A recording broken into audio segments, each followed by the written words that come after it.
लोगों के नाम, 9 लोगों के नाम, 9 लोगों के नाम सुनते सुनते कान पक गए थे। लेकिन उनका कहना था, हमारी मोनिका जी का, कि वो 28 तारीख को बताएंगी। तो लोगों ने सोचा कि भाई वो जा रही हैं वैष्णो देवी, तो जब वापस आएंगी तब बताएंगी। तो वापस तो वो करीबन 25 या 26 को ही आ गई थी। पर फिर उन्होंने कहा उनकी तबीयत ख़राब हो गई है। फिर भी वो लाइव में आई तबीयत ख़राब होने के बाद भी, और उन्होंने फिर वही कहा कि 9 लोगों के नाम मैं नहीं बताऊंगी, और अगर बताऊंगी तो फिर मैं एक बार राज परिवार से पूछ लेती हूँ, अगर वो हाँ करते हैं तो मैं बताती हूँ।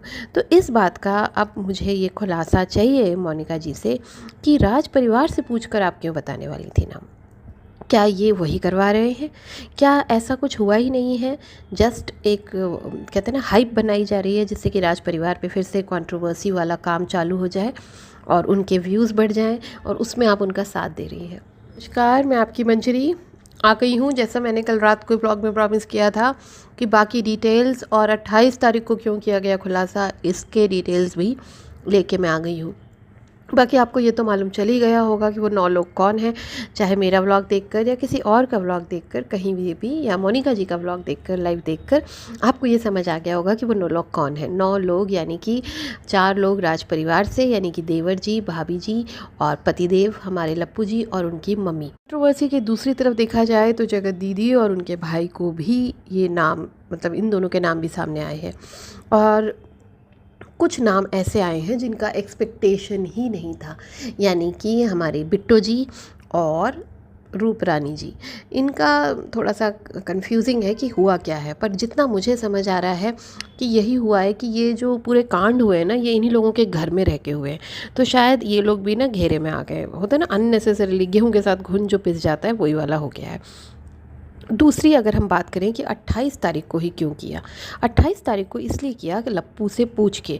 क्यों? क्योंकि लप्पू के स्कूल का इनॉग्रेशन था, 28 को एनुअल फंक्शन था, और उन लोगों के ये एक्सपेक्टेशन थे कि ये नाम बाहर आने के बाद या तो जगत दीदी कुछ करेंगी या कहीं से कुछ होने लगेगा और ये लोग बिज़ी हो जाएंगे वाईटी पे, तो ये लोग अपना एनुअल फंक्शन ठीक से इन्जॉय नहीं कर पाएंगे, अरेंज नहीं कर पाएंगे।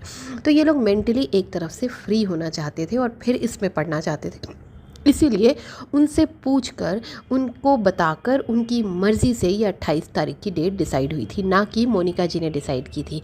तो ये 28 तारीख को जो रात को लाइव कर कर बताना, ये राज परिवार लप्पू ने डिसाइड किया था, ना कि मोनिका जी ने।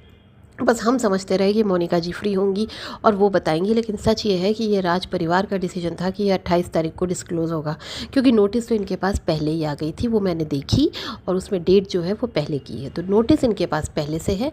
और जो उस दिन हमारी भाभी जी रो रही थी, वो भी शायद अपने पति के गाने से नहीं, वो शायद इस नोटिस के कारण रो रही थी, क्योंकि हमें तो इतना समझ आ ही गया है कि हमारी भाभी जी को ना सबसे ज़्यादा टीसो, कपड़े, ज्वेलरी, मेकअप और चैनल प्यारा है। पति, नॉर्मल लाइफ, बच्चे, इन सब से उनका कुछ अट्रैक्शन कम दिखता है। अब हम बात करेंगे कि किसने भेजी ये नोटिस, आखिर ये नोटिस भेजी किसने। अगर ये नोटिस आई है तो किसी ने तो भेजी ही होगी, तभी तो आई है नोटिस, है ना।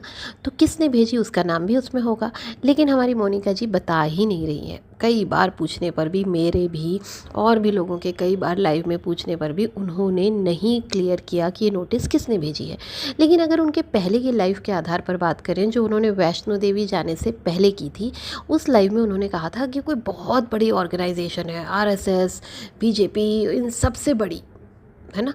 तो कौन सी है वो ऑर्गेनाइजेशन? लोग अंदाजे लगाने लगे, कयास लगाने लगे और अलग अलग एजेंसीज़ के नाम बताने लगे। लेकिन कल की इनकी लाइव में जो इन्होंने बात की, वो इस तरह से की कि वो कोई एक महिला है, क्योंकि ये लाइव में आने के पहले शाम को भी लाइव आई थी 6 बजे के करीब, 6:30-7 बजे के करीब। तब इन्होंने कहा कि मुझे उम्मीद नहीं थी तुमसे कि तुम ऐसा करोगी, तुम इतना गिर जाओगी, तुम इस लेवल पे चली जाओगी। तो ये पक्का कोई महिला है जिसने ये किया है। अब ये महिला पक्का कोई वाईटी से ही है जिसने ये किया है ना, क्योंकि वाईटी से है तभी तो उसको वाईटी वालों से परेशानी है। तो आखिर किस महिला के बारे में ये बात कर रही थी? क्या ये महिला जगत दीदी है? तो अगर जगत दीदी है तो वो अपने और अपने भाई के चैनल पर क्यों करेगी? क्या ये महिला हमारी भाभी जी है तो वो अपने परिवार पर क्यों करेंगी? तो ये महिला कौन है और वो 9वां चैनल किसका है? तो 9वां चैनल है हल्का जी का। पहली बात क्लियर हो गई। चलिए आगे बढ़ते हैं कि ये किसने किया है। उनकी बातों को अगर आप समझें तो उन्होंने कल एक हिंट दी जिसको समझना, मतलब कहते हैं ना, समझदार को इशारा काफ़ी है। तो उन्होंने एक बात कही कि वो पैसों के लिए ये सब कर रहे हैं, तो होगा तो कुछ खास नहीं, बस पैसों का खेल है ये। तो कौन कर रहा है पैसों के लिए? किसे ज़रूरत है पैसों की?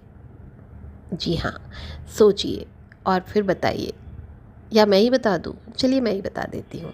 अभी कुछ ही दिन पहले जब आकांक्षा जी यानी हमारी टैरो रीडर जो थी, उन्होंने और अमित मिश्रा ऑफिशियल, इन दोनों के साथ लप्पू की कंट्रोवर्सी हुई थी और वो पुलिस स्टेशन चली गई थी।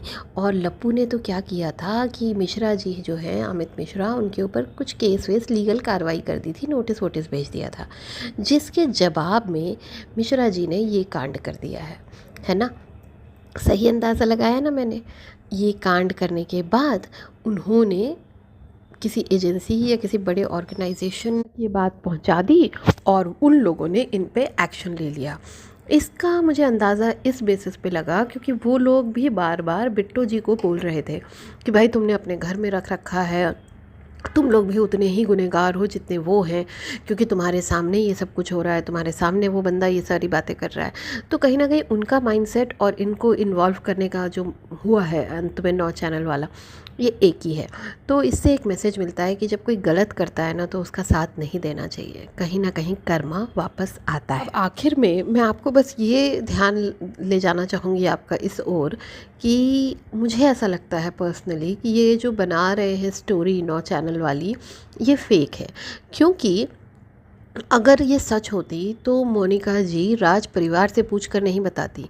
अगर ये सच होती तो वो उसका नाम भी बताती जिसने ये कंट्रोवर्सी की है, जिसने नोटिस भेजी है, क्योंकि ये सबसे इम्पॉर्टेंट महत्वपूर्ण बात है नोटिस में। अगर वो ये नहीं बता रही हैं तो इसका मतलब ऐसा कुछ है ही नहीं। ये जस्ट एक हाइप क्रिएट कर दी जा रही है जिससे कि उनके व्यूज़ कम ना हो और लोग ढूंढते रहें, इधर उधर भागते रहें। और वो जो जस्टिस फॉर जनता है ना, ये इम्पॉर्टेंट है। अब जो जस्टिस फॉर व्यूअर्स है ना, सब्सक्राइबर्स है, ये इम्पॉर्टेंट है। सब लोग कोई ना कोई हिंट देके भाग जाते हैं। हिंट क्यों भाई? साफ बात करिए, क्लियर बात करिए। जब बंदा अपने इनर गारमेंट्स खोल के दिखा सकता है, जब बंदा अपने चैट खोल के दिखा सकता है, एक महिला को नंगा कर सकता है वाईटी पे, तो आप लोग सच क्यों नहीं सामने ला सकते खुल के, घुमा फिरा के क्यों?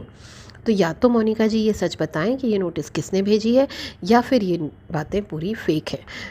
आप मुझे कमेंट करके बताइएगा कि क्या मैंने सारे सवालों के जवाब दे दिए हैं ठीक से, और अगर हाँ तो फिर ये भी बताइएगा कि वो नोटिस भेजने वाला कौन है आपके हिसाब से।